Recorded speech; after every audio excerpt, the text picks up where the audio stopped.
ہم قدم ہم ذہن ہم نوا دوستوں، اپنی ملت کے ہم کہکشاں دوستوں، ڈھونڈ لیں گے ہم ایسا جہاں دوستوں، ہوگی راہ عمل پر اما دوستوں۔ ویژن پوائنٹ صرف خبر ہی نہیں، خبر کی حقیقت بھی دیکھیے شیخ امتیاز احمد کے ساتھ۔ میں ہوں شیخ امتیاز احمد، آپ دیکھ رہے ہیں ویژن پوائنٹ۔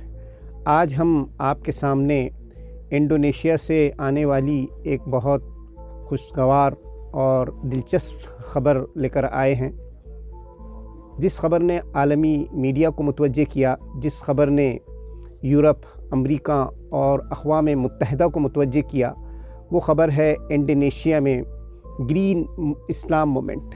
آئیے پہلے سمجھتے ہیں کیا ہے انڈونیشیا سے اٹھنے والی یہ مومنٹ، جسے گرین اسلامی مومنٹ قرار دیا جا رہا ہے۔ در حقیقت انڈونیشیا کے اسلامک اسکالرز اور علماء دین نے گلوبل وارمنگ، انوائرمنٹل پولیوشن اور صاف صفائی یعنی ہائیجینک سے متعلق تمام قرآنی آیات اور احادیث کو یکجا کر کے اسے گرین اسلام کا نام دے کر ایک عوامی بیداری شروع کی۔ اس مومنٹ کا خاص بات دیکھیں آپ کہ اس مومنٹ کا جو مرکزی سلوگن رکھا گیا ہے وہ ہے سورہ رحمان کی آیات، جس میں کہا گیا کہ خشکی اور تری میں لوگوں کے اپنے ہاتھوں کی کمائی سے فساد برپا ہو گیا۔ ظہر الفساد فی البر والبحر بما کسبت ایدی الناس۔ اس کے ساتھ جو اور سبجیکٹ بنایا گیا ہے الطہور شطر الایمان، یعنی جس میں کہا گیا کہ صاف صفائی پاکیزگی نصف ایمان ہے۔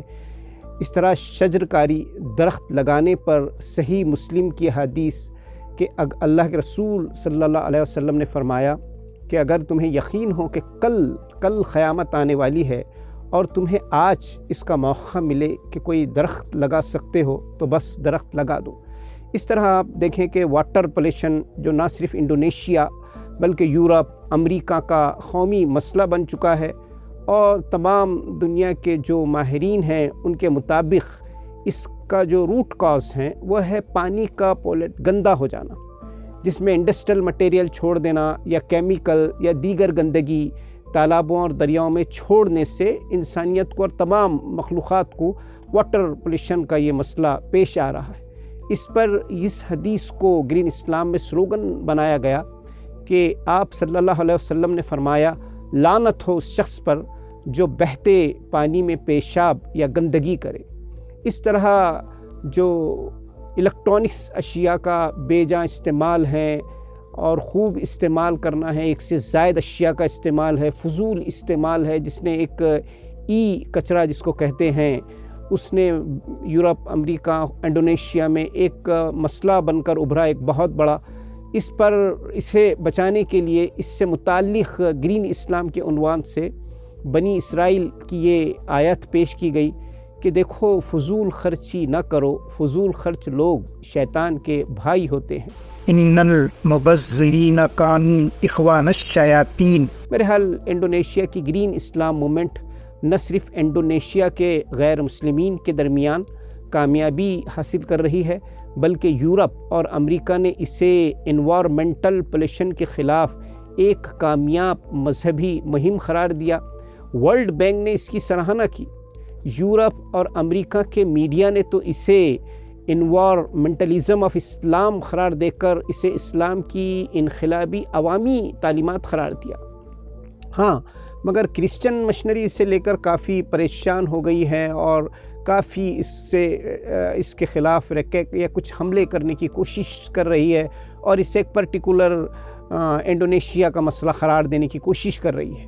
بہرحال عیسائی مشنری اس لیے اس سے پریشان ہے کہ اس بنیاد پر اسلام کی تعلیمات، رحمت العالمین کی تعلیمات، محمد صلی اللہ علیہ وسلم کی تعلیمات دنیا کو متوجہ کر رہی ہے۔ جکارتا کی جو سب سے بڑی مسجد ہے استقلال مسجد، جو جکارتا کے تمام مساجد کا ایک سینٹر ہے، وہاں سے جو گرین اسلام مومنٹ شروع کیا گیا تو مسجد کے امام نصیر الدین صاحب کے مطابق اب یہ طے کر لیا گیا کہ اس مسجد اور انڈونیشیا کی تمام مساجد میں ماہ میں ایک خطبہ جمعے کا گرین اسلام پر ہوگا اور انوائرمنٹل پولیوشن کے مضمرات اور گلوبل وارمنگ سے بچانے کے لیے جہاں عوامی بیداری پیدا کی جائے گی وہیں اس کے عملی اقدامات بھی کیے جائیں گے۔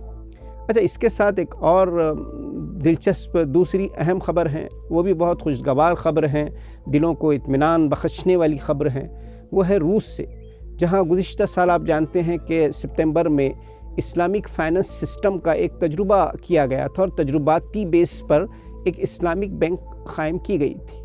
اب یہ خبر آئی کہ اس تجربے کو ایک کامیاب معاشی اکنامیکل سسٹم قرار دیتے ہوئے رشین لیجسلیٹر نے رشیا کے بڑے شہروں میں اسلامک بینک کے قیام کو منظوری دے دی ہے۔ اس طرح ماسکو انڈسٹریل بینک نے بھی رشیا کے تمام ریجن میں فائنینشیل اسلامک انسٹیٹیوشن قائم کرنے کے پروجیکٹ کو قبول کر لیا ہے۔